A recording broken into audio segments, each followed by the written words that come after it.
some of the things that they test more. And this one has test of controls, which we'll talk about.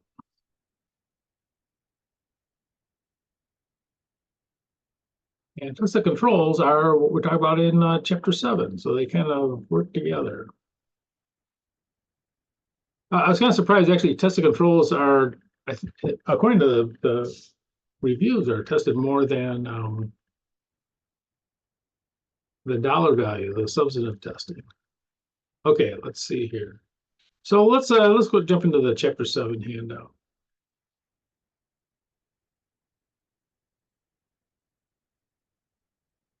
Okay, I think I talked about segregation duties before. I can't remember, but we segregate duties. Sometimes called incompatible duties, and we remember it by the acronym CAR.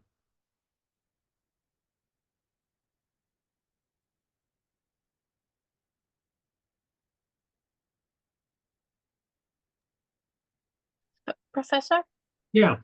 Are you sharing your screen? Or do you mean to share your screen? Or not yet? It's not showing? No. It says I'm sharing it. I don't like sharing, but I saw a screen. I saw it too. Yeah, me as well. Now I can see it. okay, all right, good. Yeah, no, there is something weird going on with my Zoom account though. It kicked me out earlier. I was trying to get in and it kicked me out, and then it allowed me back in. So it might be a glitch or two. All right. Yeah, so segregation duties and something called incompatible duties. And this is really at the core of internal controls. And that is custody of assets, who gets to handle the assets, the authorizations, and the record keeping. So these are the three things that we need to, did we talk about this before? I can't remember. So anyway, these are what we have to separate. And a lot of times the internal controls are so common that we almost don't know that they're happening. For instance, if you go to a drive-through, like a fast food place, and you go up to the first window and you order and pay, and then you go to the next window and get the food. And you say, well, why don't we just pay and get the food at the same time? Why do we have those separated? And anyone know why? Why do they have that where you order it, and then whoever at the window will hand out the food? So you order and pay, and then they hand out the food. Why?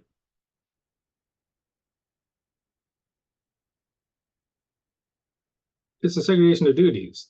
The first window, you hand them the money. They, will take the money and they'll put your order in, and that authorizes the food to be released, the asset, which is a hamburger or fry, whatever it is. And so that will go into the system. You go to the second window. So the authorization is the first window. The second window, they actually handle the food. Now, you put those two together. If you're working a window where you take the money and you hand out the food, after one day, you'll know how much a Happy Meal costs, right? Okay, a Happy Meal is $4.28 or whatever it is.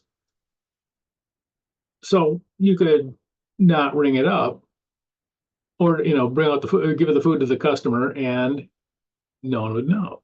The customers, they got their food, they paid their $4.28 or whatever, and who's ever working the cash register would keep it. So, we segregate these things out for a reason. Now, I had a friend who actually was an assistant manager when he was going through college at one of these places, and he saw that these two people doing this thing. He said, "Well, this is a waste of," and he said, "Okay, well, from now on, whoever's at the window, they'll take the cash." And of course, you can guess what happened. The person at the window was taking the money and putting it in their pocket. And the owner of the franchise, picked it up because he said, we're ordering the same amount of stuff, but our sales are dropping at night by whatever. So anyway, there's a reason why we do this, and again, it happens so often. It's a lot of times it's not We don't even recognize it sometimes. So anyway, so internal controls, and because of that, there's a problem with that too, in just in business in general, in that because it's so common, a lot of times people who are working in the business themselves, in accounting or something, they don't recognize internal controls. Okay, so we have to separate these things out, and usually when something bad happens, it's because of these being somehow failing. Okay, so let's go to the ABC Paint Company. Okay, so, or no, they're not paint company, they're a furniture company. I was lying just now. Okay, so it was a furniture company and they need paint. So somewhere in the department somewhere where they're making the furniture, they need paint for the furniture. Okay. They put in a purchase request for paint and they send that to the purchasing department.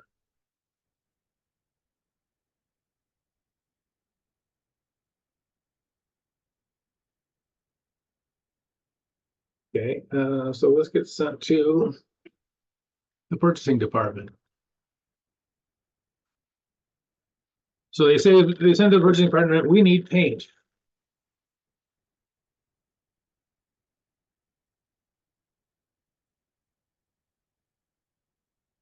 The purchasing department says, okay, you need paint. They'll find a vendor, someone who's selling the paint, and they'll send out a purchase order. So this purchase order they'll send to an outside vendor.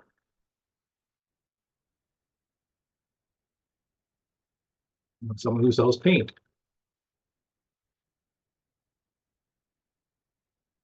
So they get the purchase order. They say, we need, okay, you need paint, whatever, red paint, whatever it is. And they will ship the paint. Yeah, I want to make this color. I don't know. Make it blue. Blue paint. Shipping blue paint. So they'll ship blue paint to our company now.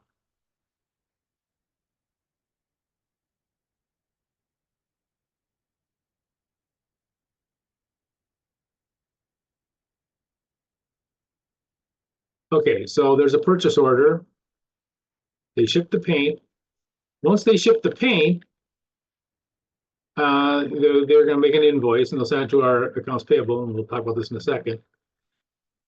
The receiving department will make a receiving report.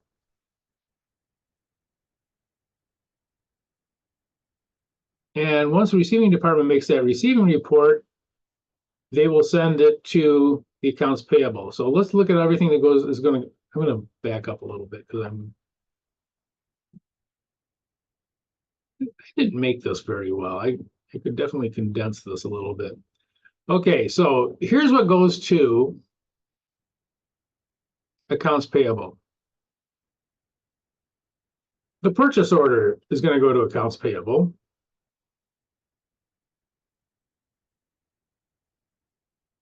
The vendor invoice is going to accounts payable. And the receiving report will go to accounts payable. And only when accounts payable gets those three things will they pay for the paint.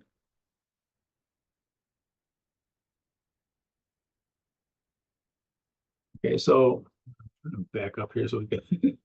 I gotta condense this thing.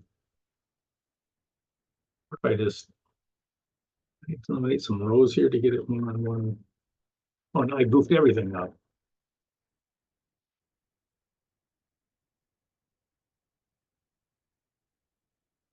I'm still goofing it up. All right, hold on.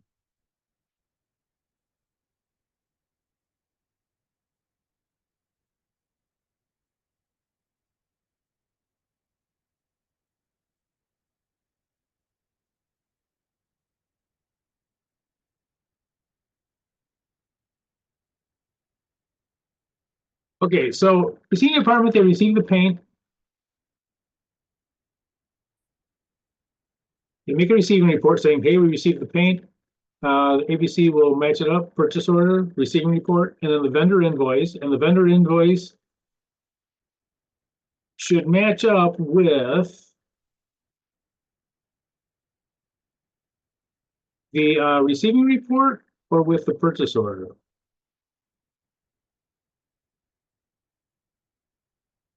Which one should the vendor invoice match up with?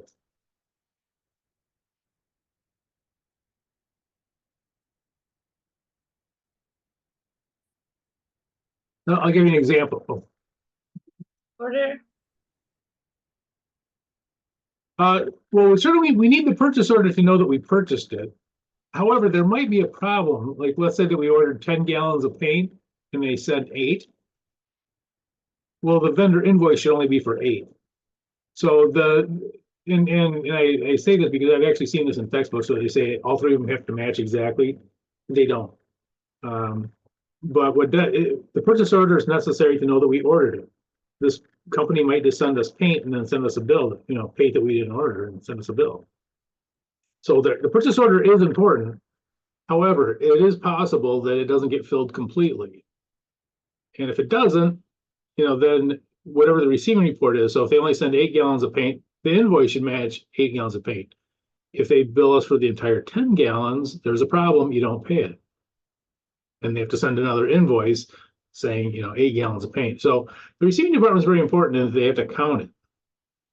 Now, there are a bunch of controls in here that are maybe not obvious. Why don't we have the operations just order the paint? Why do we send it through purchasing? Why can't the operations just order the paint?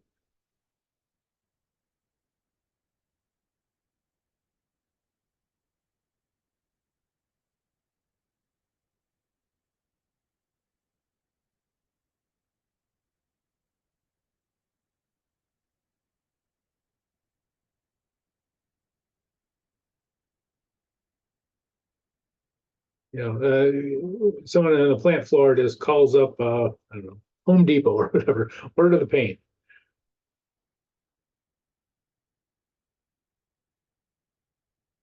The reason is because the purchase request has built into it that there is a need for whatever it is. They're going to get custody of the paint. They're going to have custody of the asset. So they cannot be the ones that authorize it. It has to be authorized by somebody else, and that's what the purchasing department does. That's all they do is authorize the purchases of those things. Notice what could happen if this purchase request, if the operations could do it. Remember that they're the ones that actually will receive the paint. It could be possible that they would buy paint from their brother or sister or whoever, and pay some exorbitant price for it. That it needs to have that check and balance of somebody who is detached from it to actually do it, to purchase it from those people. Now, there are ways of doing that in the purchasing department that we watch over. The problem is that we have,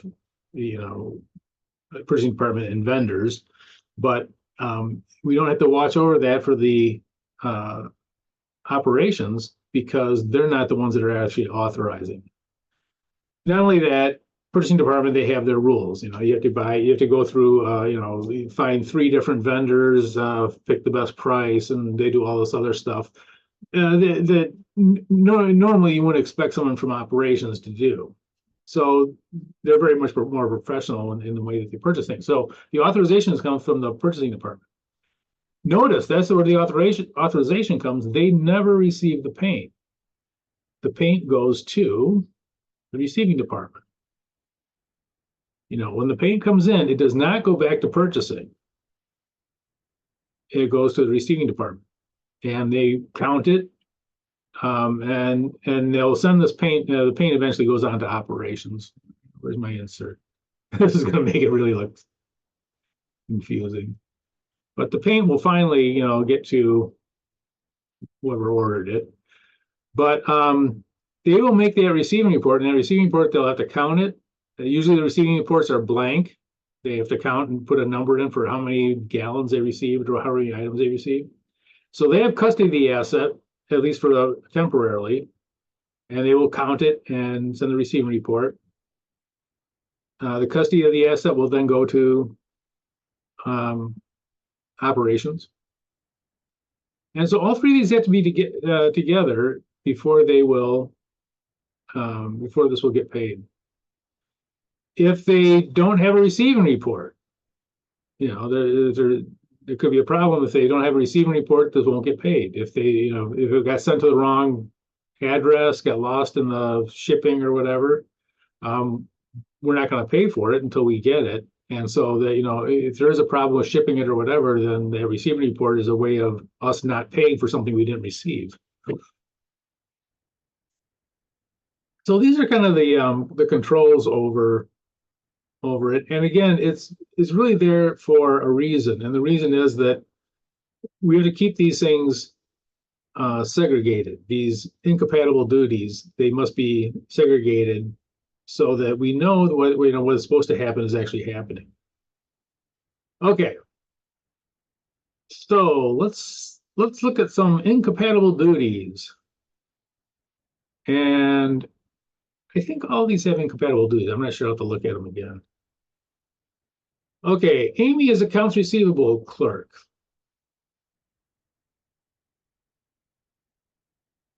Okay, so she is the accounts receivable clerk.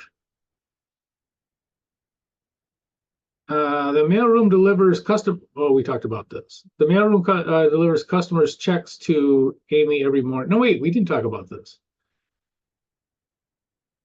Amy applies the checks received to customer's account. The checks are then given to the cashier for depositing. Which incompatible duties does Amy have? Okay, anyone in accounting is going to have record keeping. So if you're in the accounting department, this is our job, is record keeping. Amy actually has one incompatible duty that is not good here. What is it?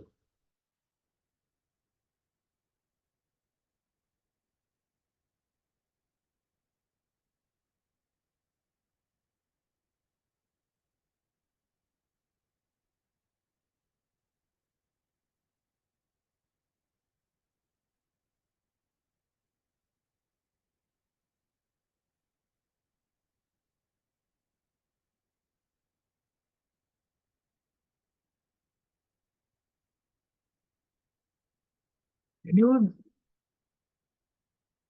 Would it be the checks are given to cashier for depositing? Yeah, she should never have the checks. Amy should never get the checks. Notice what Amy could do. She could fix the account so that, you know, this is the second one here. This is the custody of the checks. Bah, let's not do that. Yeah. Like, hey. Okay, Amy's the accounts receivable clerk. Applying the customers to the checks to the accounts, Amy should get a list of the checks. She should never get the checks themselves. You know, notice what could happen. She could take one of those checks, you know, put it in her pocket, put it in her bank account, deposit it, and then do the record keeping to cover it, and no one would ever know. It'd be very difficult to find that because she has the authorization, you know, and I shouldn't say authorization. She has a record keeping responsibility. She keeps records, which she could alter, and she has the customer's checks. So she could make, you know, the account work out, and she could also put the check in her pocket, and it would be very difficult to find it. And when she gives the checks to the cashier, she just keeps one off, so the cashier doesn't know. I mean, obviously, if the check isn't there, they're not going to miss it when they're making the deposit. So this is an incompatible duties are custody of the asset. In this case, hey, I didn't do the whole thing here. Hold on a second. Custody of the asset. So the checks, she should never get the checks. Now the cashier should get the check. So basically, when the customer sends in checks, what happens is a check list is made. The list goes to accounts receivable. The list and the checks go to the cashier. Cashier is there for handling assets. The assets are cash. You know, a cashier that's, well, it's right in their name, cash. So they actually have access to the cash, and but they don't have, you know, record keeping or authorization, but they do have the cash itself. So they are supposed to get the cash, and the cashier will. And the checklist. Now, notice that if there was a check missing from the checklist, the cashier would say, "Hey, where's this check? It was supposed to, you know, there's supposed to be a check or whatever," and they could find out who took the check. But if it was left off the list and the check disappeared, like if it went to the accounts receivable clerk, wouldn't miss it. It never showed up. Okay, Bill, the customer service manager. And by the way, customer service managers, well, like half the time, these are the people that, whenever you have retail, these are the people that always get. You got to watch. You got to watch to make sure that there's, yeah, keep these separated. Bill's customer service manager. Bill goes through all of the returned merchandise items and determines if any of them can be resold.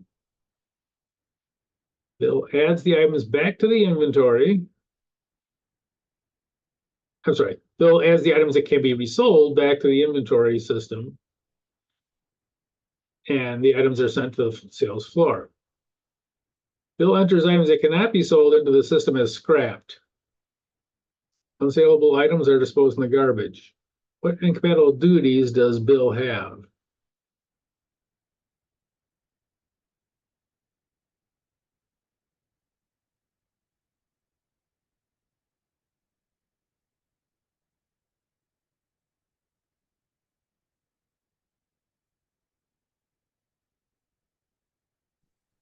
A. Yep, he certainly has A. He has custody of the asset. They bring back the whatever they are they're returning, and he has custody of it. So the returned inventory, they bring it back, and he goes through it, and you know, he goes through all the returns. So he has custody of the asset. What else does he have?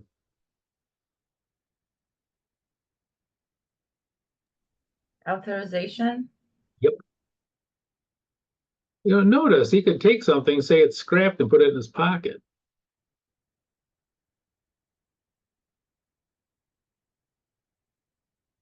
You know, it's disposed in the garbage. You know, so you know, you say it's scrapped, and when you know someone returns a watch or something, you put it on his wrist and say it's scrapped, and you know, he's got a new watch. So these are two. It doesn't have record keeping. That's going to be the accounting department. You know, they'll get notified that the item was scrapped, and they'll do that. But again, they won't know exactly what happened to it. So yeah. Okay. Kathy works in the Treasury Department. Okay, Treasury Department. I can tell you. You probably know this, custody of the assets, they deal with cash. So in a company, a treasury department will deal with cash. Kathy creates the payroll checks every month and mails them to the employees. Kathy does the bank reconciliation for the payroll every month and sends it to accounting. Which incompatible duties does Kathy have, if any?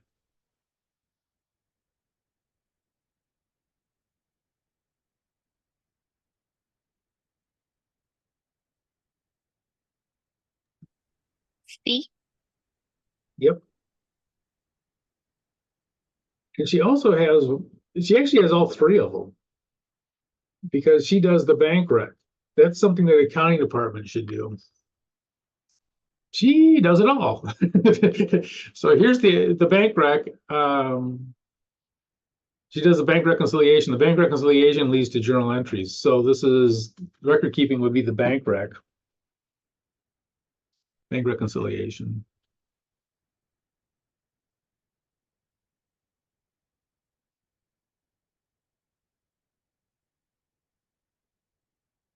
How do you spell reconciliation? Yeah, so she actually has all three of them.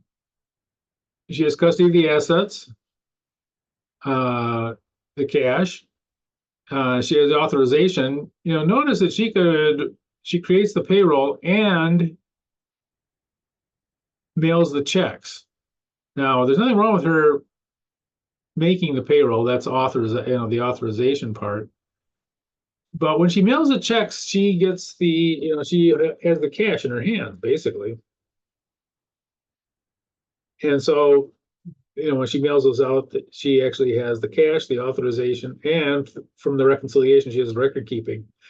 Notice she could write a check to herself, 2 checks to herself, right? I mean, and make it disappear in the bank reconciliation somehow.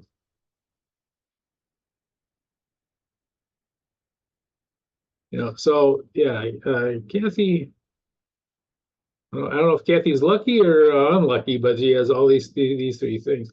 Now, notice too, though, when I'm talking about these, I'm not saying these people are bad or evil. Sometimes they don't, you have incompatible duties, people who work with them for years and never know and never do anything bad because it's just not in their build or whatever to do something like that. However, 2 things about it. First of all, if something bad does happen, one of the things is that the people who have those incompatible duties are immediately suspect. When someone comes in to investigate and says, "Oh, wait a minute, how come we're missing cash?" And I know the name was Kathy, and Kathy has these incompatible duties. Suspicion would normally go to her. It is just, she has everything. Which is bad, that you could have somebody who, maybe is under suspicion who shouldn't be. Second of all, there's also a temptation thing. And a lot of times people will be tempted to do something. And oftentimes it starts small. I remember seeing this one about the customer service person who, the most helpful person in the store. And she was customer service and she did returns and all this kind of stuff. And she figured out how to give refunds and just take the money. And she started out like $2-3 or something, and no one noticed, and went up to $10 or 50 until like when they finally caught her, she was like, it was something like 2,000 a day that she was taking. And here's the ironic thing about it too. She used to help law enforcement find people who were doing fraud and stuff in the store. But anyway, she was, so when you have these incompatible duties, there's also that temptation that shouldn't be there. It's not fair to leave a bunch of cash out for people to take and just expect them not to do it. Professor? Yeah. I think you made a very valid point with the separation of duties. A few years ago, no, that was a long time ago, I was working for a company and we had a manager who was basically she had authority to like write checks and things like that. So what happened was just the situation you were telling us about. She would end up writing a lot of checks to herself, to her brother, and of course, like law enforcement stepped in because my boss recognized that something, but that was like um, it was going on for years when they finally caught up with her. And what happened was they realized upon investigation that she had a really bad gambling problem and she was just tempted. She at the beginning it was just like small amounts, like 100 here and there, but it just came up to like enormous amount. Yeah, gambling is one of those things that is it's almost an insatiable amount of, it's an addiction. Yeah. And it's just purely money going out. It's incredible how many embezzlements are because of that. Yeah. There's a few things that happen, but there's a bank that had one of his managers was embezzling money and gambling it away, and this is I think it was in Canada or something like that. But anyway, they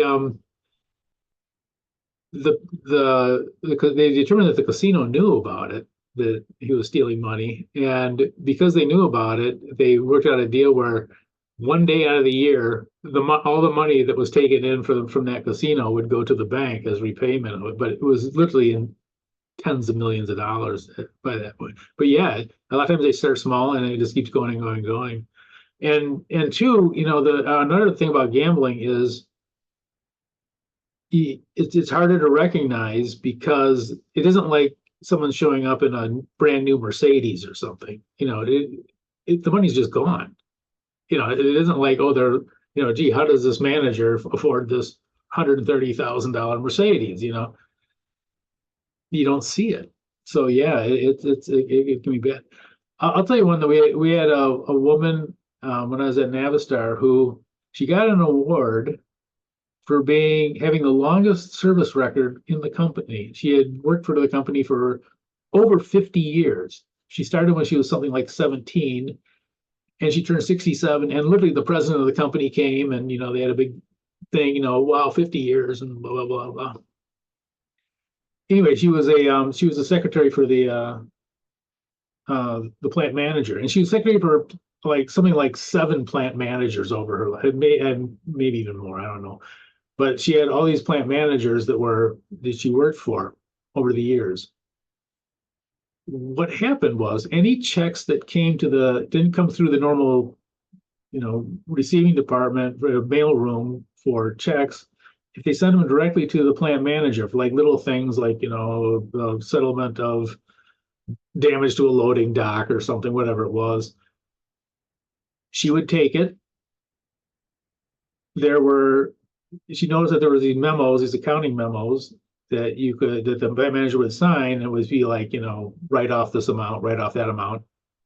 She would make one of these little memos. It was kind of unsure whether she would actually get the manager to sign it or she would sign them herself. And she would put them in this bank account that was similar to what, the name of the company, the International Harvester, and then turned into Navistar. And keep the money. Yeah, everybody knew her, she baked cookies, she did all this stuff. Anyway, she did it for so long. When they finally found it, they found it in a weird way. A new finance guy came in, and he was at the bank, and they had a number of bank accounts, and he was cleaning it up. Like, okay, we had this account for this and this account for this. And he said, oh, you just missed Alice. Alice was just in here. He's like, what's Alice doing in here? And then they talk about, yeah, the account, yeah, here's the account, It was this account. The account went back so many years, they didn't actually know when it was first made. It went back beyond the computerization of it, like 1974 or something like that. This was like in the 90s. It went back so long ago that they actually didn't know when it actually started. But she did that for years and years and years, and they figured out that she was, at least near the end, that she was like taking like 6,000 or 7,000 a year. But she was the oldest employee there, and worked for in the they didn't press charges. They said she had to retire.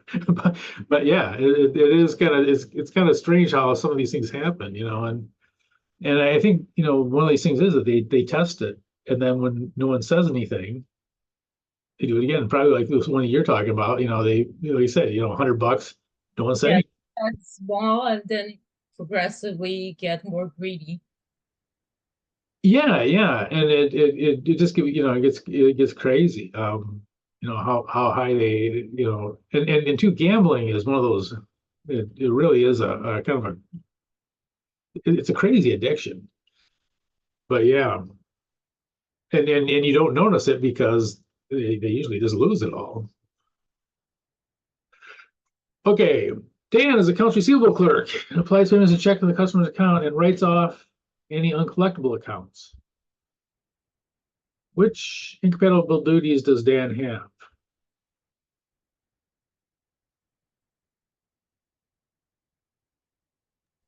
Okay, Is it all three? I don't think he has custody. Custody of the assets. I don't Um, think.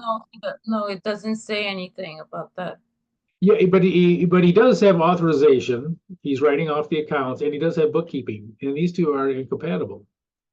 And notice what could happen. He could make a deal with one of the vendor or one of the customers to say, okay, you got this account for $5,000. I'll write it off. You give me 2,000. There are other ways of getting cash out of the place. So, not that necessarily he's doing that, but these are incompatible. He shouldn't be authorizing the write-offs and doing the bookkeeping. Someone outside of accounting should be authorizing the write-offs, not the accounting people. And again, none of these necessarily means that whoever has these incompatible duties is actually doing anything, but it is a problem. It could lead to something. What time is it? Okay. Okay, let's see. Definition stuff. This is the internal control is a definition you often see. It's over operations, reporting, and compliance. These are actually just the three different kinds of audits that we have. There's an operational audit.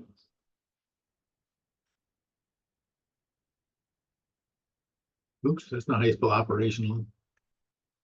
It's not even a letter. Financial audit and compliance audit like IRS and that.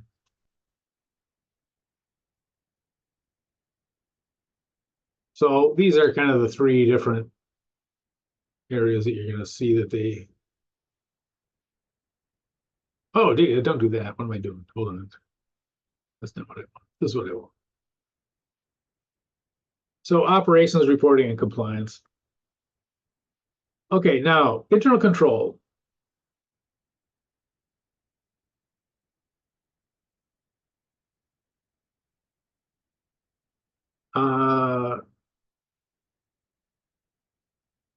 So financial statement audits. Scope. They test relevant control activities if they are relying on them. So, and we'll talk about more about this later when we do the overview.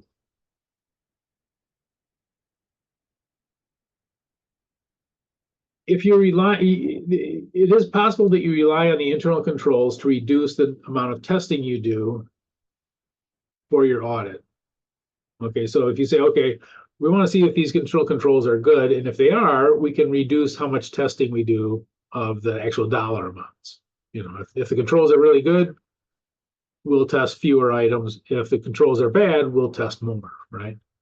And so you can do that. You can rely on internal controls, but if you are going to rely on internal controls, you have to test those controls. So that if you're going to rely on the controls, you have to test them. If you're not going to rely on the controls, sometimes you just say, okay, I'm not going to rely on the controls. I'm just going to do the dollar testing, right? That's fine too. But if you are going to rely on the controls, you have to do testing on them. Okay. For a normal financial audit, we have no opinion on internal controls. We tell people we looked at them, but we don't actually tell them any opinion on the internal controls. And we evaluate the effectiveness of internal controls throughout the entire year. And I'll talk about that in a moment. If there's a problem with internal controls in the year, it could be a problem for us. Well, I'll talk about it right now. For instance, if there's a problem with internal control that happened earlier in the year, that means during that period of time that there was a problem with the internal controls, something bad might have happened, right? Now, notice that we are doing this. A financial audit is historical. What did we have for revenues last year? What did we have for expenses last year? What did we have for whatever for last year? So it's historical. If there was a problem in that history, of internal controls, that might cause us to, certainly to look more closely at that time period where there was a problem with internal controls. So if it happens throughout the year, it's a problem, and we have to possibly change our audit accordingly for whatever the problem with the internal controls were. We don't make an opinion on the internal controls, but they might impact, the revenues or expenses and all that kind of stuff. Question on that? So, for instance, from January 1st to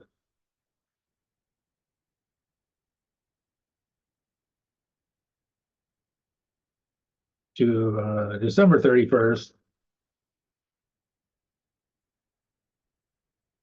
anything that happens in that period of time, if there's something does happen, we may have to alter our audit to understand what happened at least, and see if there's any problem with it. Okay, so who gets financial statement audit? Issuers and non-issuers. So if you're an issuer, if you issue financial statements to the public, you get a financial audit. You're required by law to. Non-issuers are generally not required by law, but they might be required by a bank or investors to get it. But so the financial audits will be the same, and with any controls they're going to rely on, they test them. If they're not going to rely on them, they don't have to. The financial audit is not an opinion on internal controls. It's just dollars. And we have to evaluate the effectiveness of the internal controls throughout the entire year, because if there's a problem during the year, we may have to do some more checking to make sure that there's not a problem whenever those controls were not reliable. And this is all historical, so it's historically oriented. This is going in for the past year. Okay, an internal control audit. This is required for issuers. So make it all green, hold on. So issuers, if you are a publicly traded company, you must have an internal control audit.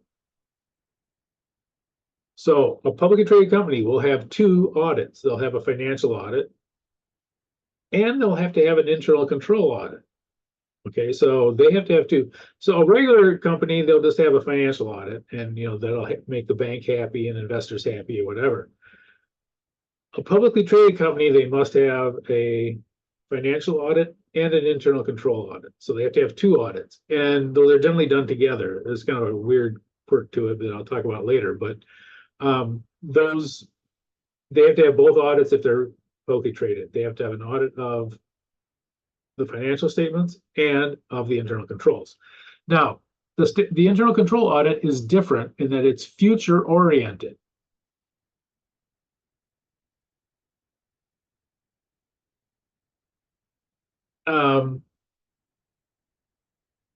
And what we're looking for is the internal controls will be in place at the start of the next year. Okay, so this is starting next year. How are the controls looking? So we don't look in the past. We don't say what happened on, January 28th of this year. We're looking at the end of the year. How are the controls? We have to test the relevant controls every year. So we are required to test controls for the internal audit of the internal control audit. We don't have to do it for the financial statement. We do have to do it for the internal control audit. We're going to test the controls. And we offer an opinion on how effective the controls are. Now, here's where it gets kind of strange. We evaluate the effectiveness of the internal controls at year end. So if the controls are okay at year end, that's all we're looking for. So this is at year end, December 31st or whatever. How are the internal controls? Are they okay or are they not okay? So notice there's a difference. Financial audit, if it happened during the year, well, the financial statements were made for that year, we may have to do some more work. If they found an internal control problem and they corrected it, if they corrected it by year end, we're fine. It's okay. we're not making a report on what happened in the past. We're saying, okay, going into the future, these internal controls, can they be relied upon or not? A. Okay. So let's see how this works out. It is a little bit wacky in that. A material internal control weakness was discovered by an issuer client. Okay, so this is a publicly traded client on August 5th, 2024. The control weakness was eliminated on August 18th. Okay, so it happened on the 5th, they figure, and it looks like on the 18th they discovered it and fixed it, I assume.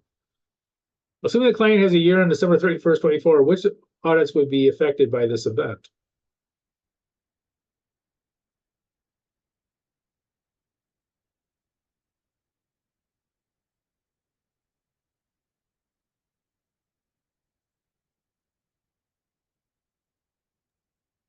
C. Actually, it's A, financial audit only. They corrected it before year end, so it would be on the internal control audit. I know that sounds strange because it's an internal control weakness, but only the financial audit would you have to, would there be an impact on it? And you'd have to go through and see, what happened between August 5th and what happened between August 18th when these controls were not in place, because you're doing it historically throughout the year. But the internal control audit is only for year end. So this is, let me write that in here. Hold on.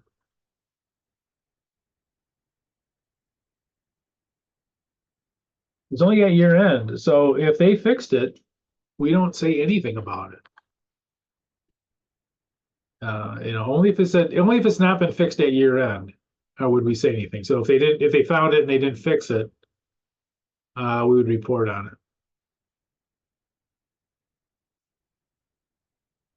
This comes out of a CPA question. TESA controls are required for financial audits. Now, notice that this is financial audits.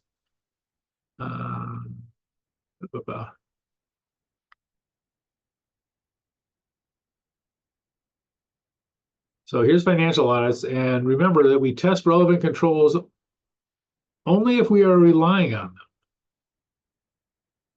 So TESA controls are required for the year-end financial audits of, and this is a tricky one.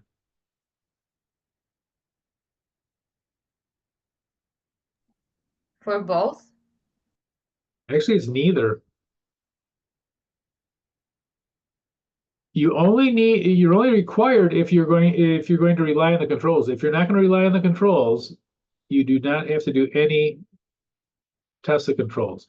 Now, for an internal control audit, the issuers would definitely have to have the controls tested. But that's a control audit, not on the financial audit. So if they ask you questions about audits, make sure you know which one they're talking about, because the financial audit does not require TESA controls, only if you are going to rely on them. The internal control audit requires you to test the internal controls. Okay. I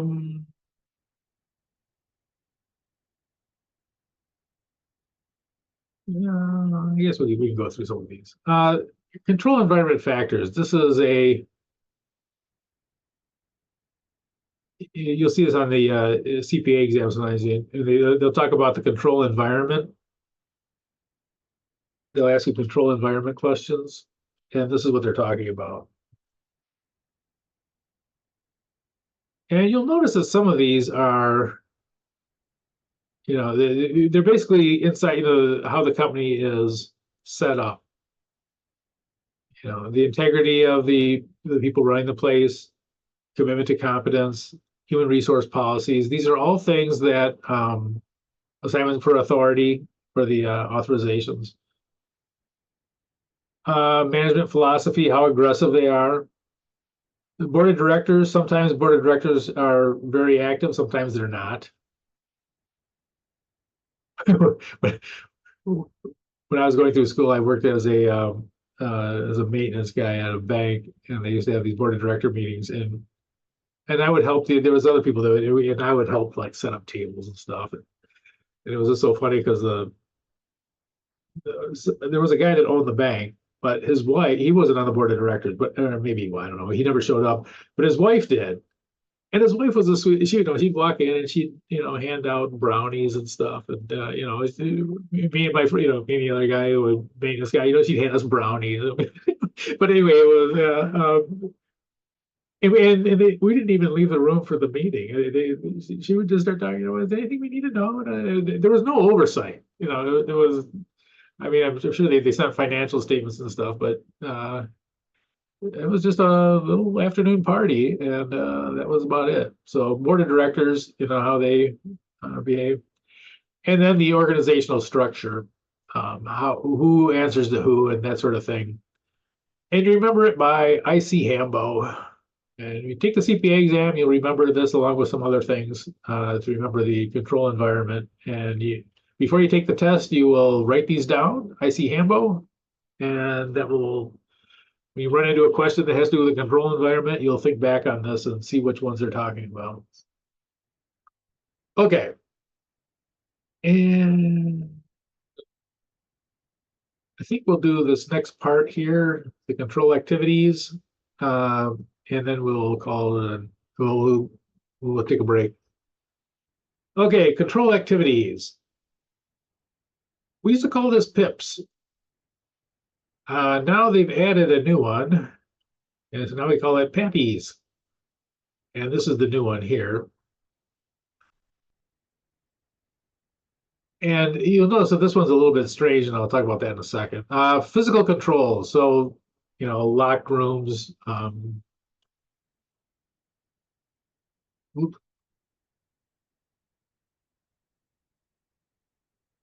Access cards, that sort of thing. Passwords.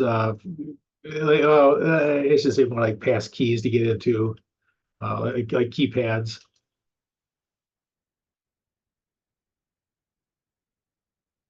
Etc.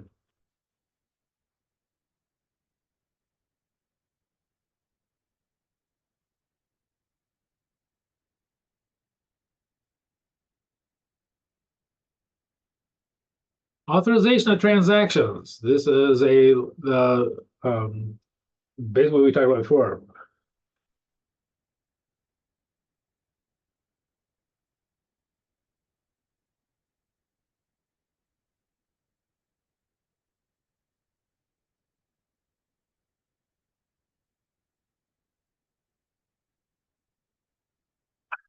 Right. Hold on.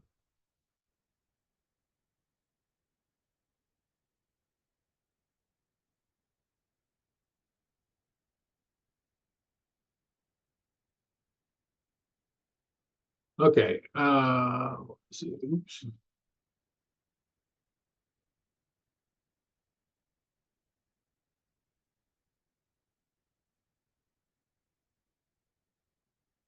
Performance reviews. These are not the performance reviews for like for your like work review. These performance reviews are usually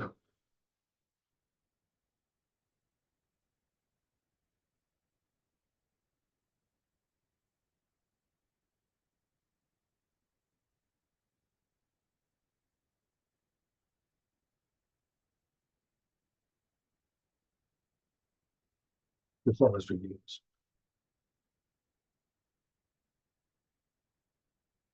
So these performance reviews are not like for individuals, but usually for how well they're performing. So, for instance, I have a budget for my department, and someone orders a stapler. Where is my stapler? I was going to hold it up. I don't have a stapler. Okay, someone orders a calculator. The calculator costs $6. Someone rings it up as $6 million by accident. They typing it in, they put 6 extra zeros on it by accident. They nail the key and talk to somebody, and so it goes in as a $6 million calculator. Okay. Well, first of all, hopefully the system will kick that out. But if it doesn't, somebody's budget probably will come up like, hey, well, oh, what happened to this? Why is my budget getting hit with a $6 million charge? And that'll cause people to go back and look at it. So part of those control activities are the budgeting, and that the budgeting, if there is a problem, it can pick up things like an error of someone putting in a calculator for $6 million. So budgeting is one of those things that is, managers will get a budget, and every month they'll see how they're doing. And if there is a problem, that if there's a material misstatement, oftentimes it'll hit somebody's budget and then they'll figure it out. So if there is a mistake, it'll be caught. Okay, information processing. That's basically, it could be any number of things. But well, one thing we're all familiar with are the passwords.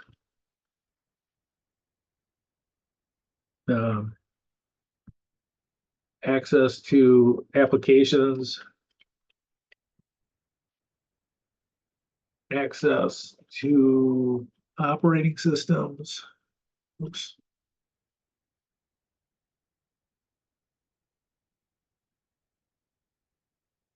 Also, there could be limits on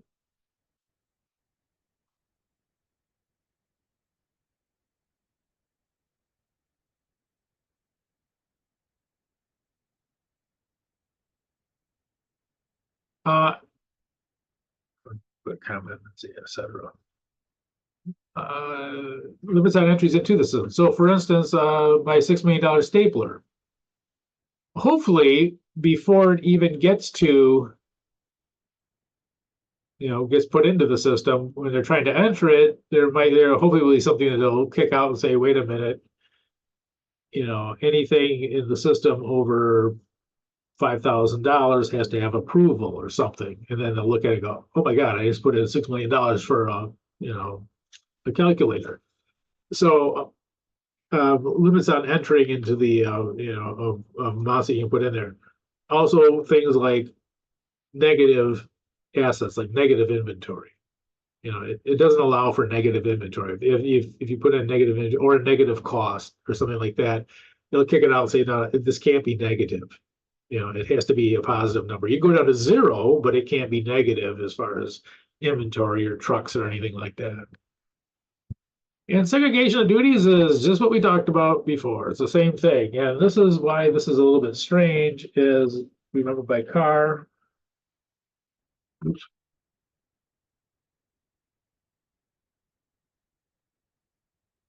Custody assets, authorizations,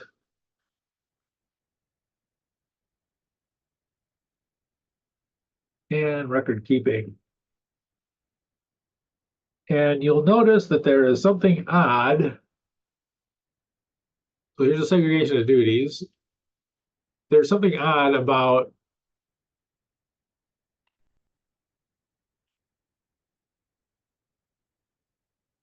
our new item, authorizations of transactions. It's already there, but they break it out separately nowadays. So it is considered a separate one, but it's actually included with the segregation of duties. Okay, let's stop here. And see, okay. The next thing we'll do is, it's okay, 7 o'clock. So let's say be back at 7:10. And we will start in on the sampling overview.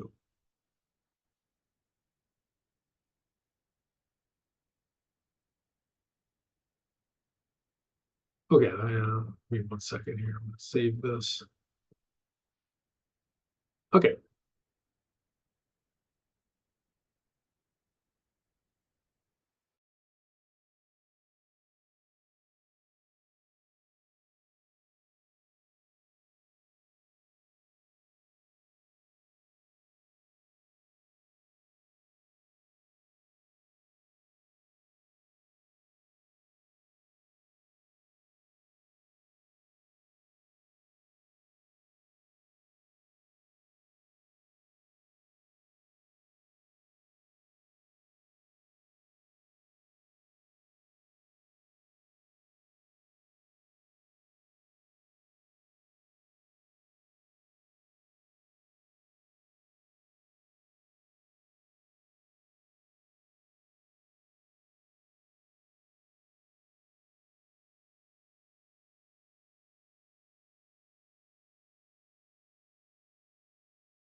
Okay, I sent you guys a link of one of the craziest embezzlement cases you'll ever see, and that is it's called All the Queen's Horses. It's a free, you can see it on YouTube for free, but it's about this lady who embezzled $53 million, and uh, she spent it all on horses, on she show horses and stuff, and I mean the crazy thing was just the amount and for how many years it went on. She literally stole like half the budget for the entire town, like every year for years. And it's a good documentary. It's kind of unbelievable, but yeah, and again, it's a free one, and but it's actually, I mean, even if you're not terribly into auditing or accounting, it's actually pretty interesting. But it is a free documentary, so if you want to watch it, you certainly. Okay. So sampling overview and test of controls. Okay. We talked about this before, but I'm going to put it in here. So the purpose of sampling is to take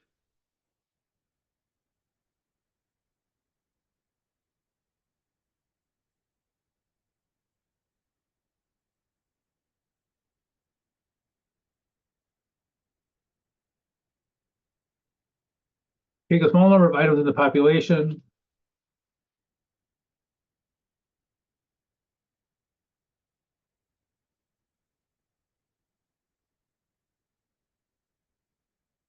and project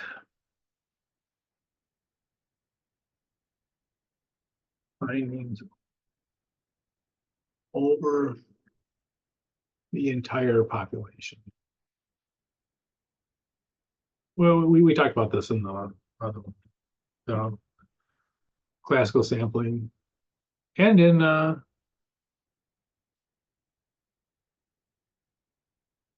metro unit sampling. So you take a small number of items in the population and you project the findings over the entire. So I should say a small sample. Oops.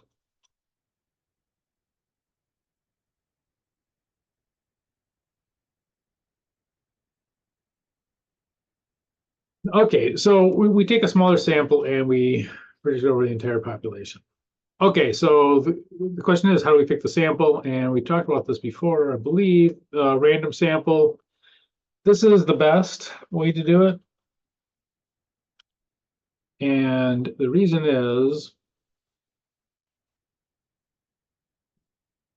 a random sample,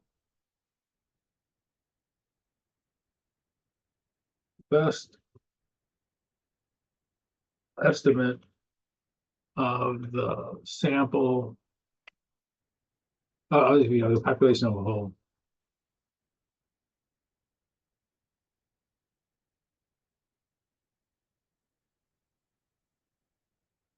And that's because it is unbiased.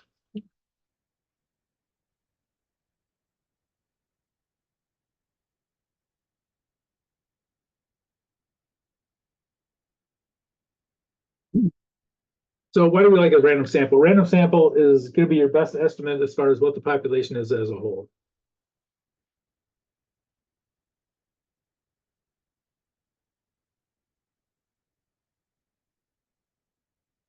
And yeah, I'm sure your statistics class are talking about that. Systematic selection. This is the second best, let's say. Oops.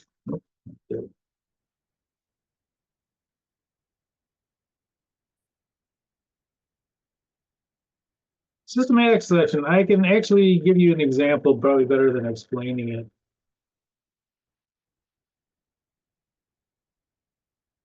So systematic selection is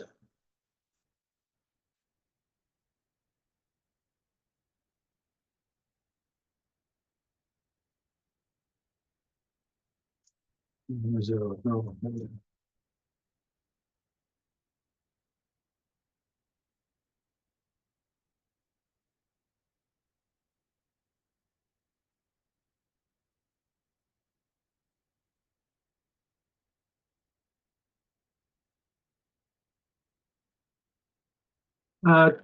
Choosing every 10th item in a population for a sample.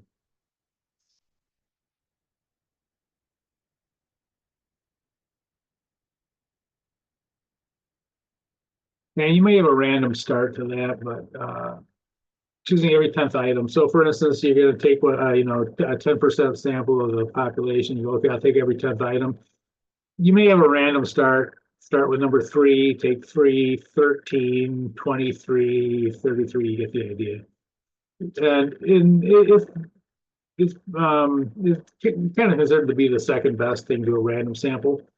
The only problem it could possibly have, and that is if there's something that happens at regular intervals that you're not testing. So for instance, let's say that, every ninth, every item that starts with 9 or whatever, that, you don't, that, every ninth item or whatever, starting with the ninth item, so 9, 19, and that. If there's a problem with those, you're not going to catch it because you're actually doing, you're skipping it.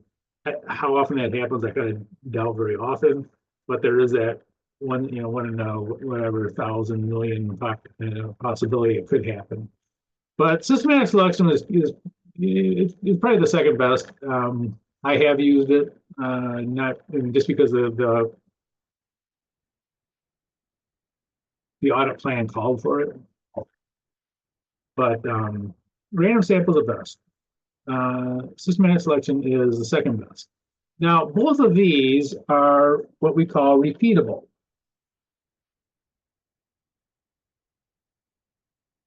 With the same result.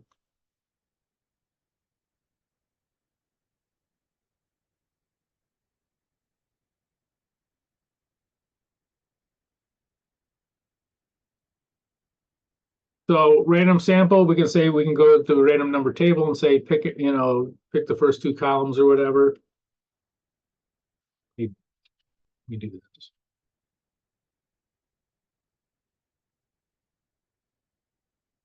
And someone else can go and take that same random sample and they'll come up with the same numbers. And the same thing for systematic. You can tell someone, go pick every 10th item, starting with number 3. They'll pick the same items you picked. They'll come up with the same results. They may have a different conclusion, whether it's material or not material, but they'll get the same results that you got. So random sample, however you pick the random sample, you're going to document that, and that someone else should be able to go in and take that same random sample and get the same results. Same thing with systematic. So it's repeatable with the same results, which is very important for auditing, because everything you do will be checked by somebody else. Okay, haphazard selection.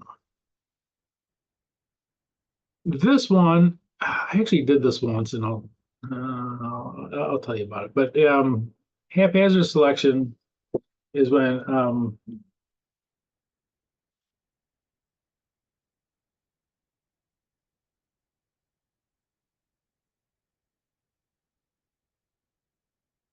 items are picked, I'm going to say from a file.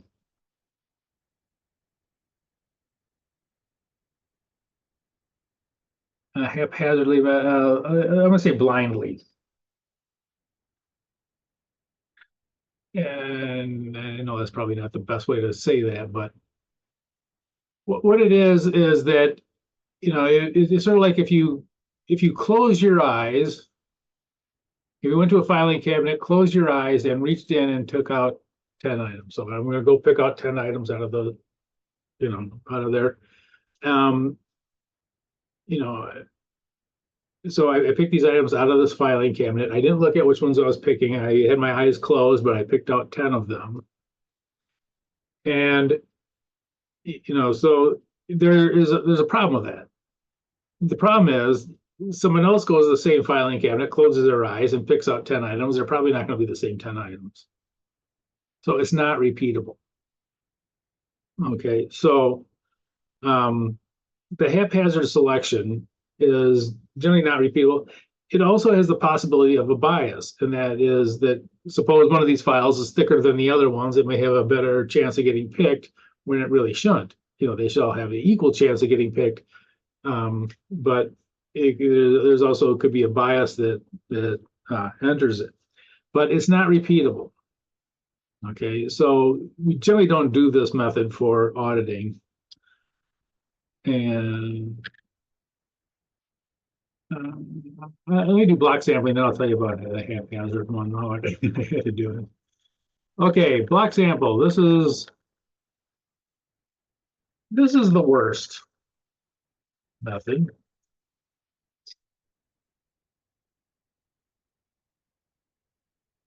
And it's when you take a block in the population and only use that block for the sample itself. Let me give you an example, probably easier.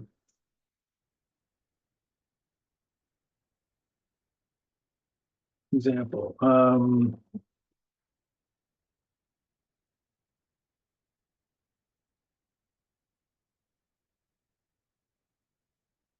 Estimate the total revenues for the year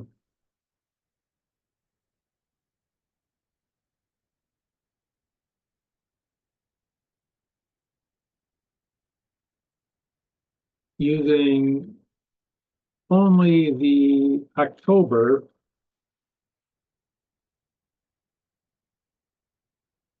revenues. So you take a block, the block is October.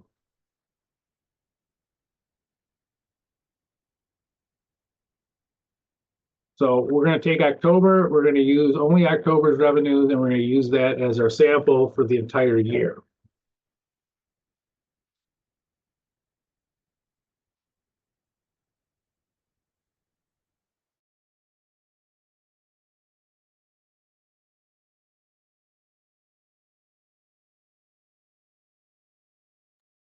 Okay, the drawbacks of this are obvious. First of all, it is repeatable. It's just that the results are probably not going to be too good. It ignores a lot of, most of the items in the sample cannot be picked because you're only doing it for October. So all the sales from all the 11 other months cannot be picked for your sample. And also, October may not be the best month to estimate the entire year's sales. Maybe, a lot of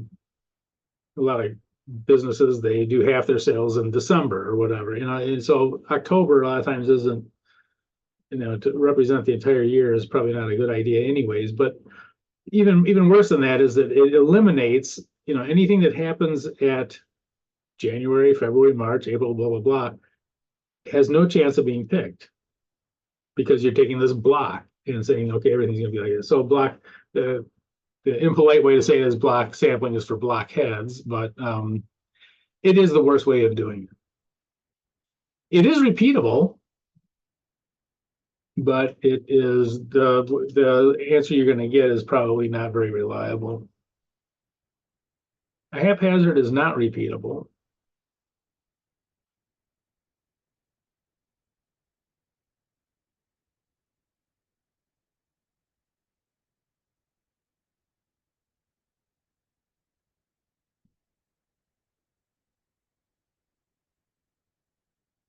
Okay.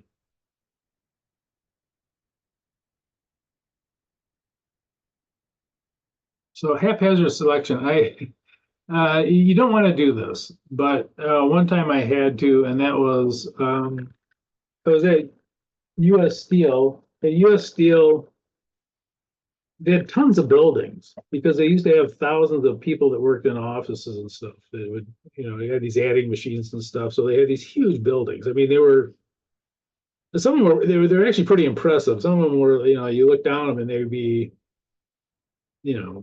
hundreds of feet, like, and it would be like like a U.S. football field or something. The size of them was just incredible, and you can almost visualize thousands of people, or at least hundreds, sitting in there making invoices and stuff. But anyway, so they had all this space. These buildings were huge, and if you wanted to have space, it was unlimited almost because they had all these huge buildings all over the place. And I was doing this one thing where they were doing the invoicing for some of the steel, and I was auditing them, and they were all set up in this one end of the building. So they're doing it, and all the normal invoicing was going on there. And then there's these other ones that were outside of the normal. There was, things that, the selling off different things that were non-routine, therefore risky. But that there was these other sales that were non-routine. And so I was talking about those, and they said, oh, that's at the other end. And that's all they told me. That's at the other end. So big building, it would be, I don't know, 300, 400 feet down, walking. I go down there, and I can hear people talking. I go in there, and there's a woman in there who's obviously a schizophrenic. And she's the only person there, and she's talking to herself. And she's laughing, and I asked her a question. She just kind of stared at me and didn't say anything. Or she said something, I didn't, whatever it was. And I kept, so finally, I go, so, I walk back down 400 feet down the hall. I go, what's going on? And they said, no, that she does, she does all this building, and that, she's a schizophrenic, but she's not on her meds. And we can't make her go on her meds. It's a union thing. But, she's down there. She likes being down there by herself. And, we kind of agree with that. So she's down there by herself. And, again, I think they're kind of waiting. I think she was like 1 year from retiring or something. But anyway, so I go back down there and I try to talk to her, it's not going anywhere. So, okay, well, I got to pick this sample. It shows a sample, a random sample, and blah, blah, blah. I'm going through I can't make heads or tails of how these things are filed. It looks like there's some kind of a system, but I can't figure it out. I have no idea. It's not like, by date. It's not like numeric. It's not. I'm going through here, and so finally I call over my supervisor. I said, look, I don't know what to do in this case. Maybe, I don't know what we're going to do. I explained to him the situation, and he said, well, okay. He said, take 10 boxes, I think I had a sample of 40 items. He said, okay, take 10 boxes, note what boxes you took them from, close your eyes, pull 4 files out, and test them.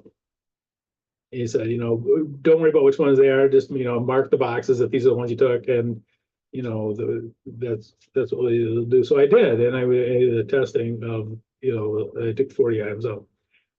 And the punchline to it is that they were perfect.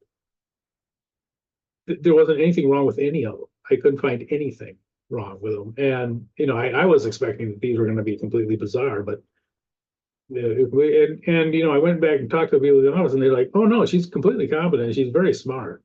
It's just schizophrenic. So, and I come later, I think I learned that, that's very common among very smart people. But anyway, I had to pick a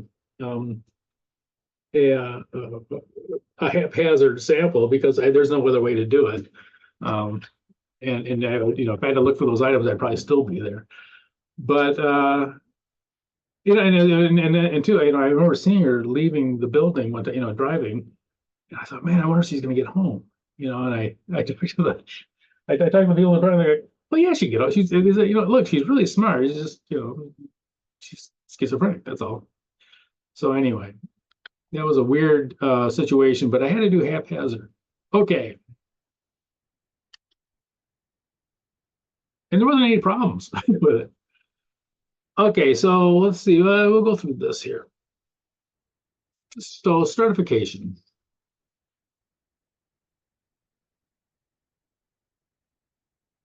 All right. Below is a partial list of 5,693 accounts in the client's accounts receivable. Okay, so we have the first 10 here. Okay, so these are the accounts receivable they have on their books. We don't have all 5,000 of them, but they come out to this apparently at the end.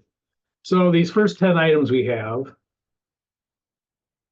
which one of these are probably the most important to the auditors?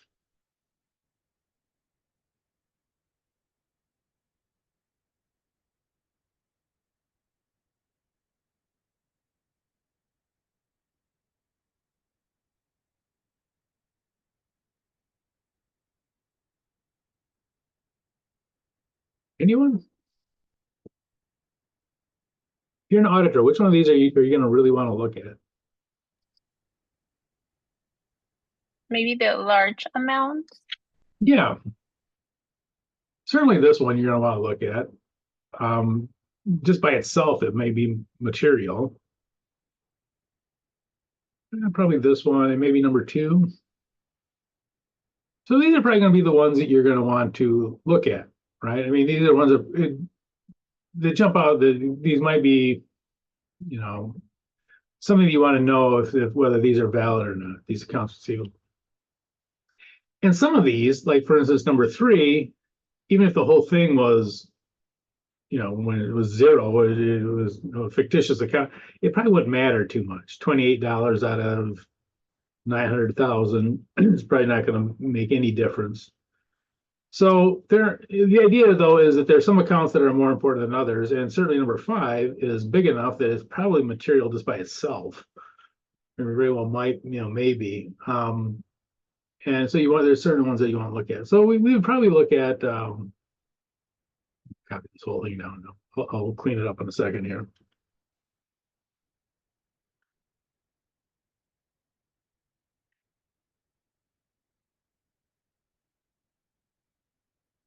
So these are probably the ones we would want to look at the most.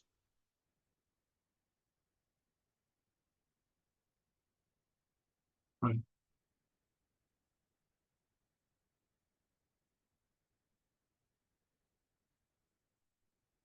They're the biggest ones. They're most important. And again, some of these other ones, probably not so much that even if they were off completely, it may not make any difference. Oh, here's a question for you. Which account is most likely to be fraud?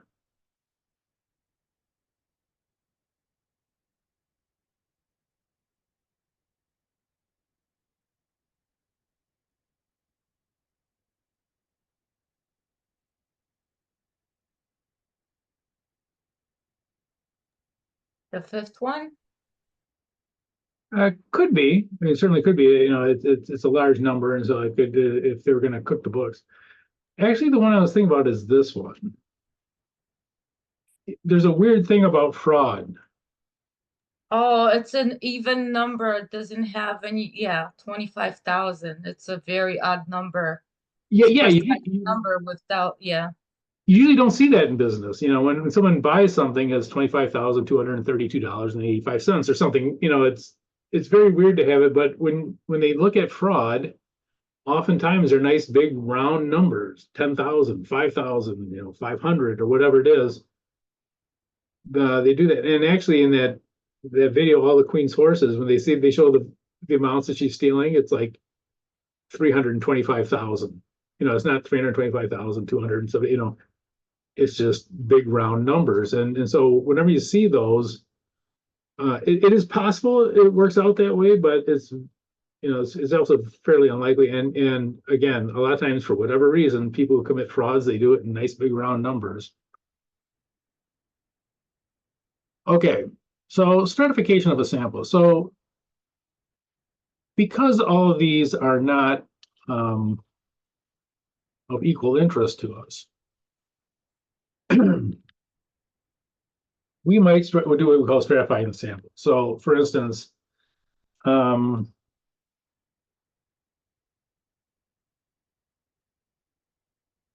values. Let's say the first one is going to be over $10,000. Maybe we'll pick 100% of those. Let me clean this up a little bit.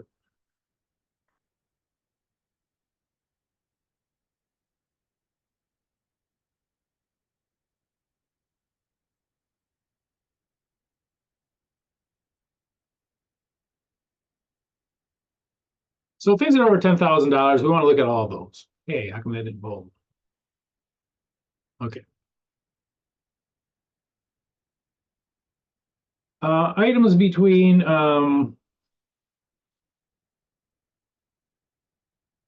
say $1,000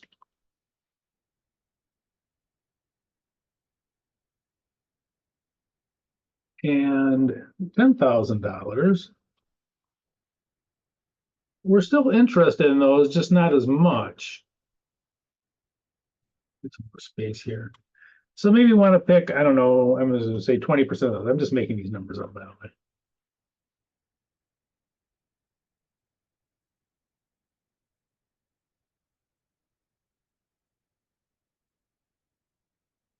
So over 10,000, we want all of them. Between 1,000 and 10,000, we're still interested in them, just not quite as much. And say items under 1,000.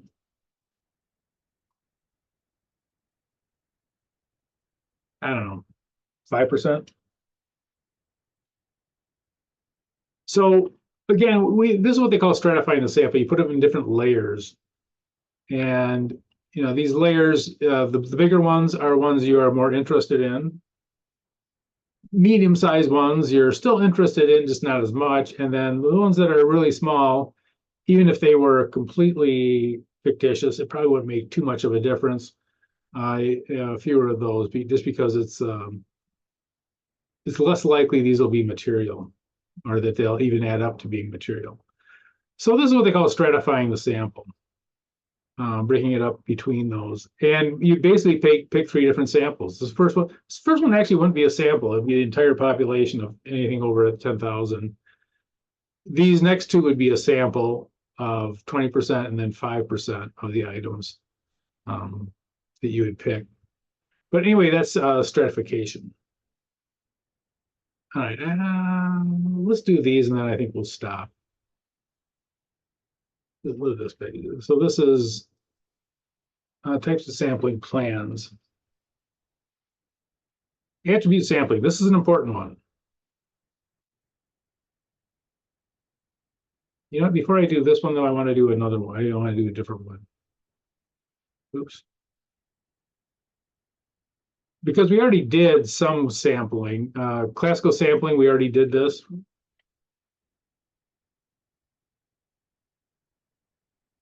And I want to, we know what it is, but I want to say, tell what they actually call us. These are called substantive testing or substantive procedures.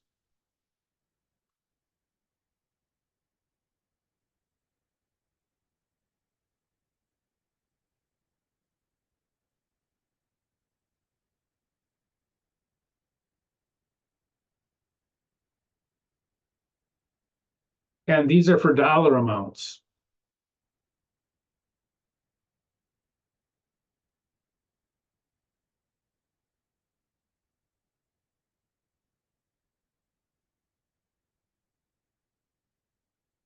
So these are often called substantive tests or substantive procedures.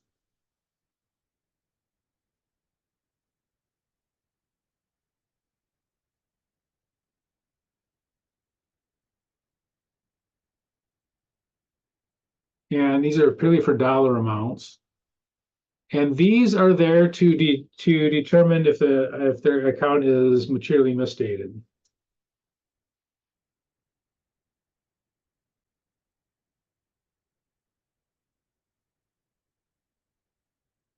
Oops.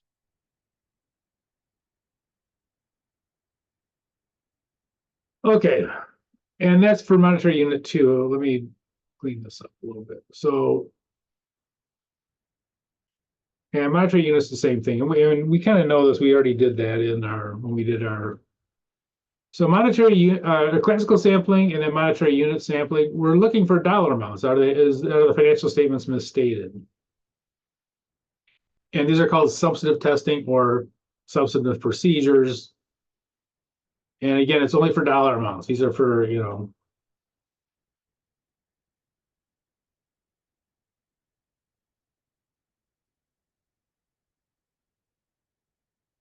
these are dollar amounts we're talking about, not anything else. So these are only used for finding out whether there is a material misstatement. And we did that. Remember, we kind of looked at them. We didn't determine whether they're material or not, but we did determine whether they were, how much they would be misstated by, and it would be a judgment call to know whether they were materially misstated. So we already did these two, and but these are the terminology for this is substantive testing. Okay, now attribute sampling. Attribute sampling are yes, no.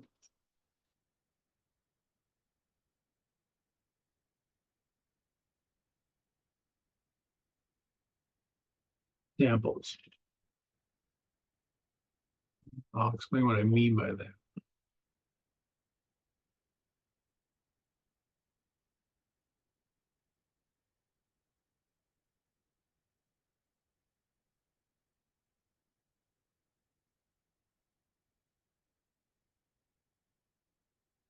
In auditing, they are used to test controls.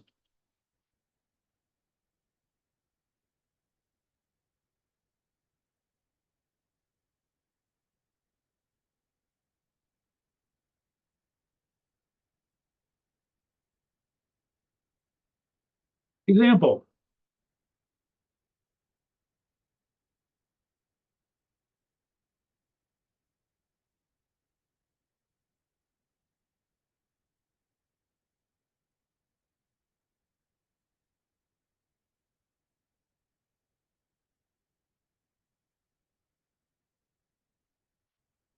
Our purchase order is signed by department managers. Yes or no? And we can do a test of purchase orders and see whether they are signed by department managers. So attribute sampling, these are used for test of controls to see if the controls are working. And they are yes/no tests. They are not dollar tests.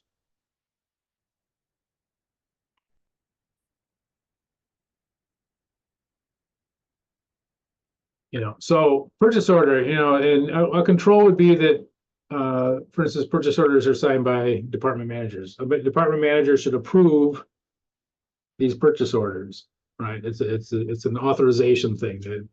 A purchase order, when it's created by the purchasing department, that it should be signed off on by a manager, and that is a control.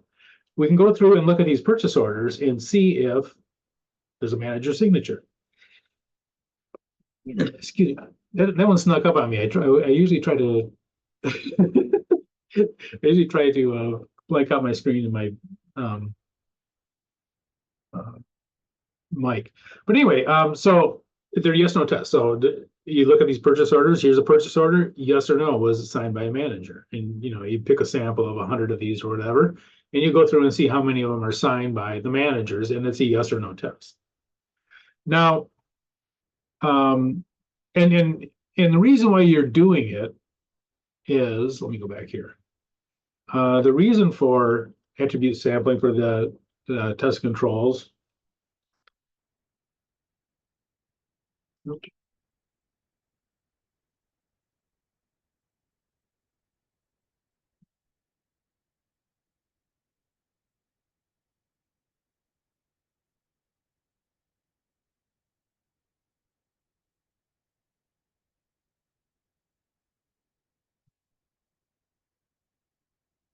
Is to reduce the amount of substantive testing. So substantive testing is the classical sampling. I'll clean this up in a second.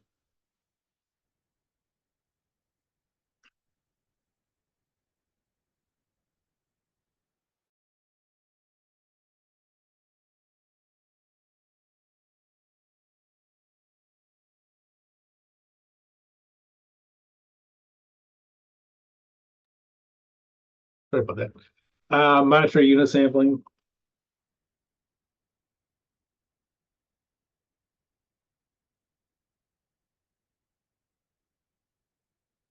Okay, let me highlight that.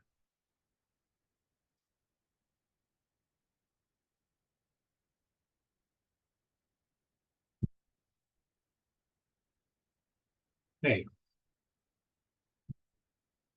So the reason for tested controls are to reduce the amount of substantive testing. So to reduce the amount of classical sampling, monetary unit sampling. So if we can rely on the controls, we don't have to do as much of this stuff down here. Right? We don't have to do as much of this monetary unit sampling if we can rely on the controls.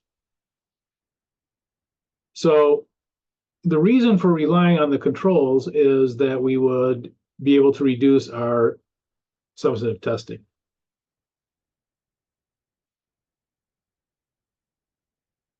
Now, for some large companies, you have to do this. You don't have a choice really. If you're going to audit, uh, for instance, Walmart, it's going to be impossible for you to do substantive testing of all of their inventory. It's just there's no way in the world. But we can do attribute sampling. And attribute sampling for the test of controls, you can say, okay, can we rely on these controls? And usually large companies like that, especially if their inventory is such a huge part of their operations, that that they will have really good internal controls. Okay, so a lot of times you can rely on their internal controls because it's such a huge part of their operations. Okay, so let me now, as far as how do we do the sampling of it? Let me see something here. Okay, I guess we need lights on here, don't we? There we go. All right. Picking a sample for it. If you guys have in your sample, your statistics class, you'll know that this is called a binomial. This is called a binomial distribution. It's yes or no.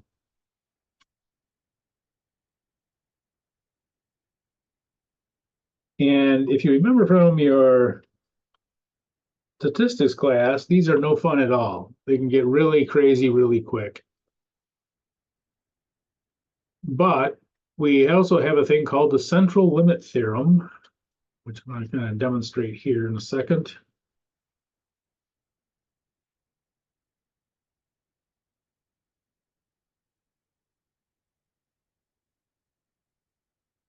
And that is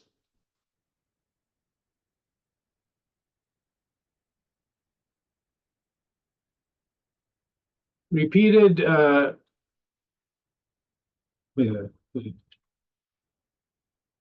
any distribution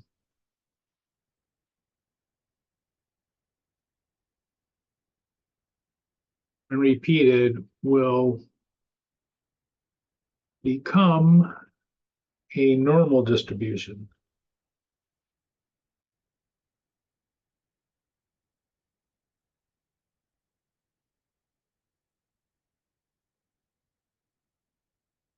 So any kind of wacky distribution you can think of,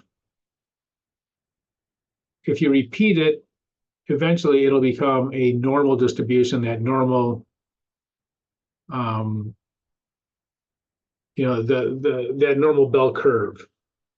So if you could have a distribution that goes like this or like this or like this and whatever. If you repeat it, eventually it'll become a normal distribution, and that's true for almost all distributions. So repeating the distribution, you'll end up with a bell curve, and the nice thing about that is that you can actually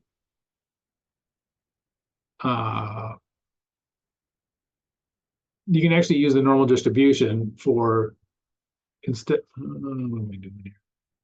You actually, you can actually use the normal distribution for estimating your test of controls. So it's a binomial. It's like a coin flip.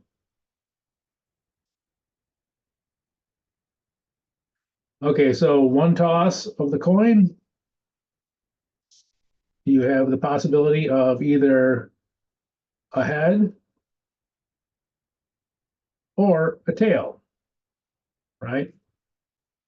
So it's one or the other. If you have two tosses, it's possible that both of them were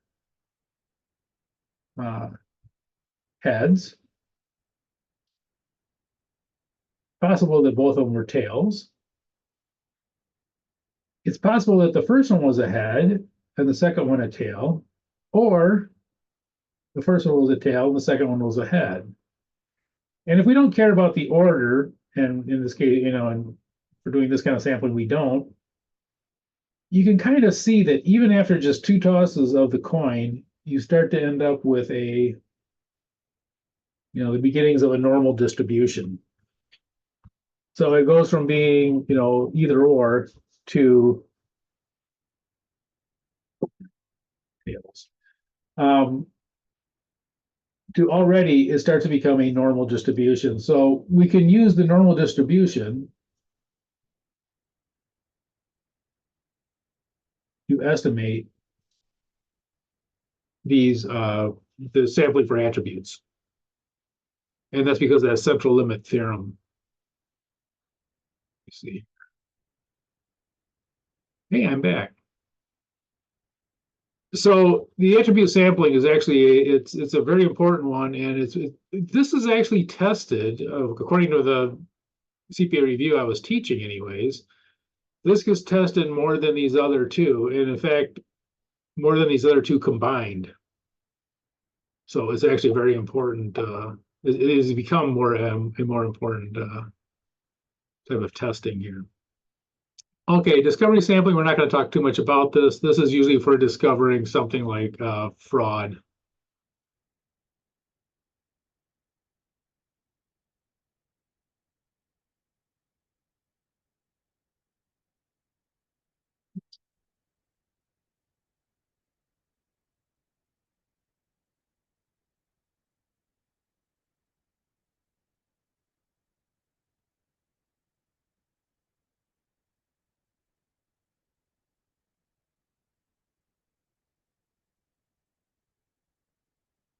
And it's usually based on how many items in a population you pick. So it's based on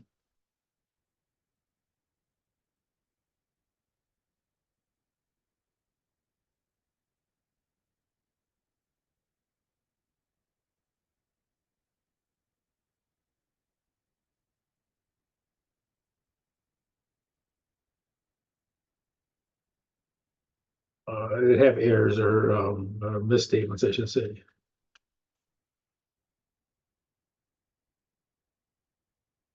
And I'll give you an example that if you, let's see here.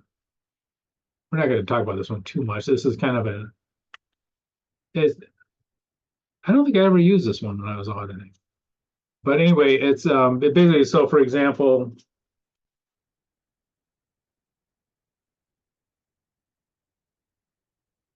let's say that you have, you find out of 100 items,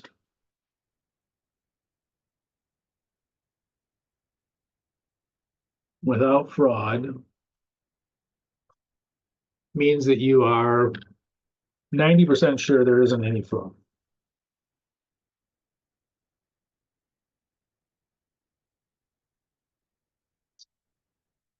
As you pick more items, you become more confident. So if you pick 200 items without fraud, maybe you're 98% sure, and so on and so forth. So the more items you pick without fraud, the more likely that you don't have fraud.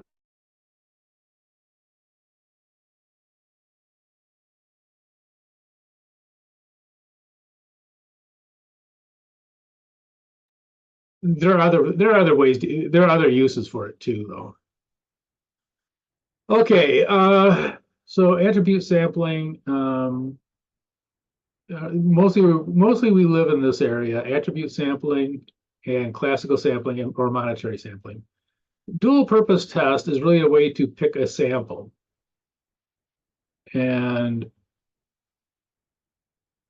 it's basically using the same items in a sample for more than one test. So for example, let's say we test the controls.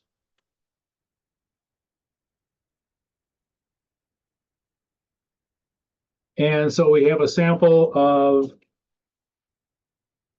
we need a sample of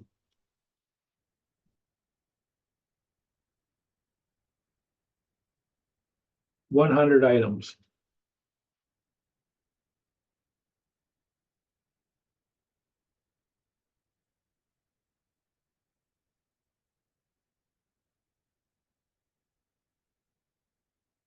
Okay, let's say that we have our substantive testing.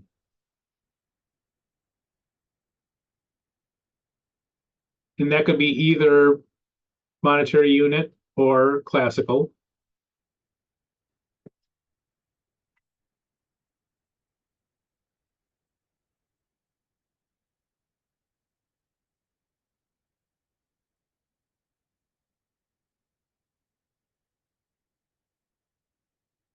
Okay, substantive testing, let's say that we need a sample of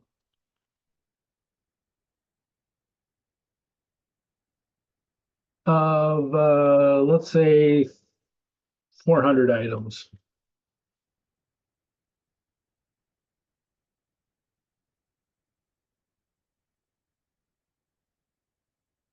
Now, if we were to do this,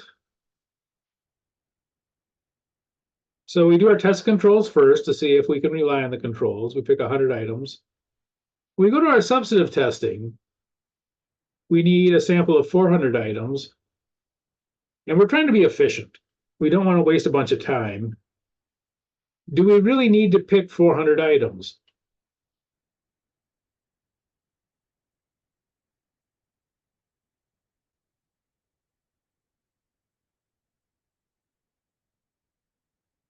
What we could actually do is use the 100 items for the test of controls as part of our substantive testing. So for substantive testing, we would only pick an additional, oops,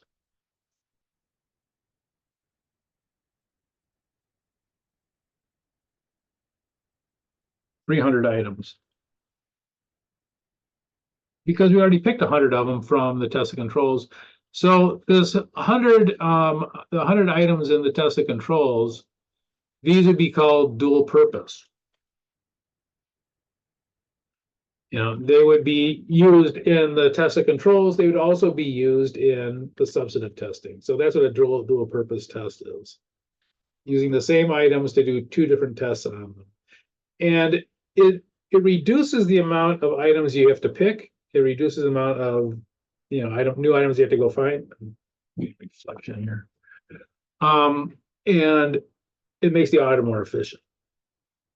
You know, because you already picked 100 of them, just use those and go pick. If you need 400 for the test for you know, a classical sampling or whatever, then you just go pick another 300 and you use the 100 you already picked for the test of controls. Any question on that? Okay, let's stop here.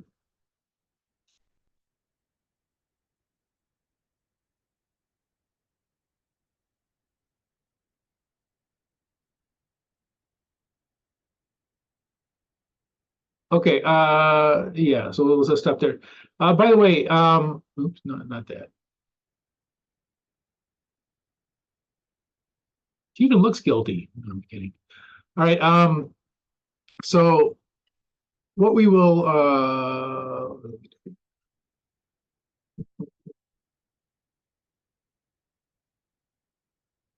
yeah, so let's go ahead and stop there. Oh, by the way, I haven't forgotten that I still have to add in the extra credit points to the exam, so I will be doing that shortly, hopefully tonight.